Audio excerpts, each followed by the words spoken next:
Бүгінгі бейнеде соңғы күндері әлемдік саясатта үлкен резонанс тудырған оқиғаны талдаймыз. ақш Ресейге тиесілі мұнай танкерін ұстап алды. Бұл әрекет нені білдіреді? Кремль қалай жауап берді? Владимир Путин батысқа қандай сигнал жолдады? Ал Дональд Трамп Ресей президентіне не дейді? Барлығын рет-ретімен қарастырамыз.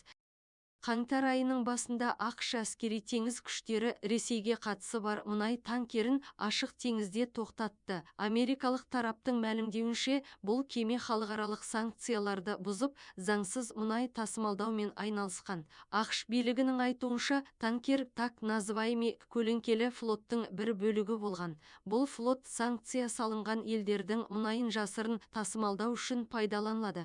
Осындай әдіс арқылы Ресей, Иран және Венесуэла мұнай экспортын жалғастырып келе жатыр деген айып тағылуда. Танкер бірнеше күн бойы бақылауда болып, кейін ақш күштері оны тоқтатып, тексеру жүргізді. Экипаж мүшелеріне күш қолданылмағаны хабарланды.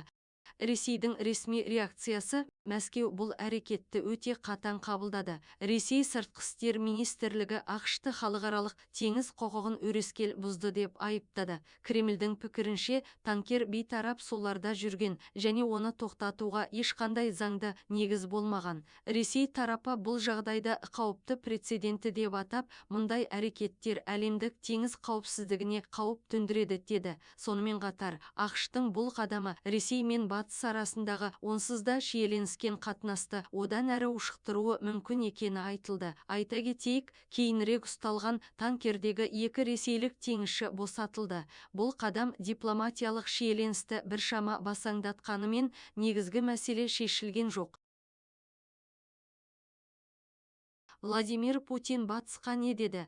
Владимир Путин бұл оқиғаға тікелей эмоционалды мәлімдеме жасаған жоқ. Алайда Кремльге жақын шенеуніктер мен ресми өкілдер арқылы Ресейдің ұстанымы айқын жеткізілді. Путиннің әкімшілігі бұл жағдайда батыстың Ресейге қысым көрсету саясатының бір бөлігі деп бағалады. Мәскеу санкцияларды экономикалық соғыс деп атап, олардың заңсыз екенін тағы да қайталады. Кейбір ресейлік саясаткерлер ақштың бұл әрекетін агрессиялық қадам деп атап, жауапсыз қалдырмау керектігін айтты. Дегенмен, қазіргі таңда Ресей әскери немесе күш қолдануға байланысты нақты қадам жариялаған жоқ. Путиннің негізгі стратегиясы батысқа ашық қақтығыс емес, бірақ қысымға мойынсұнбайтынын көрсету.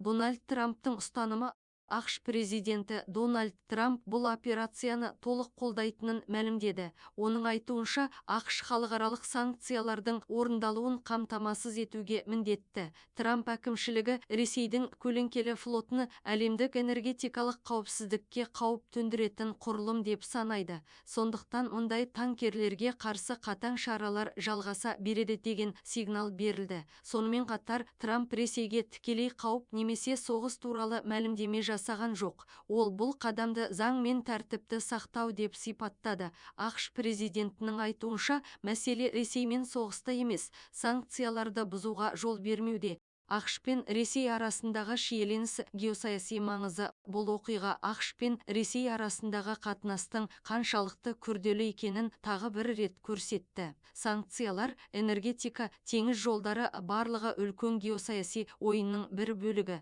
Сарапшылардың пікірінше, танкерді ұстау, Ресейдің мұнай экспортын шектеу, санкцияларды айналып өту жолдарын жабу, батыстың күшін көрсету мақсатында жасалған. Ал Ресей бұл жағдайды өзінің егемендігі мен экономикалық мүдделеріне төнген қауіп ретінде қабылдап отыр. Еуропа елдері болса, екі тарапты да сабыр сақтауға шақырып отыр. Себебі мұндай оқиғалар бақылаудан шықса, үлкен халықаралық дағдарысқа алып келуі мүмкін. Болашақта не болуы мүмкін? Қазіргі уақытта ең маңызды сұрақ: бұл оқиға жаңа қақтығыстың бастамасы ма, әлде кезекті саяси қысым ғана ма? Мамандардың айтуынша, Ресей жауап ретінде экономикалық немесе дипломатиялық қадамдарға баруы мүмкін. ақш санкциялық бақылауды одан әрі күшейтеді. Ашық әскери қақтығыс ықтималдығы төмен, бірақ саяси текетірес жалғаса береді. Бұл жағдай әлемдік саясатта тұрақсыздықтың сақталып отырғанын көрсетеді. ақш-тың Ресей танкерін ұстауы жай ғана теңіздегі оқиға емес. Бұл үлкен геосаяси күрестің бір эпизоды. Путин батысқа қарсы тұру бағытын жалғастырып отыр, ал Трамп санкцияларды күшейту арқылы қысымды арттыруда. Ал бұл текетірес қалай аяқталатынын уақыт көрсетеді.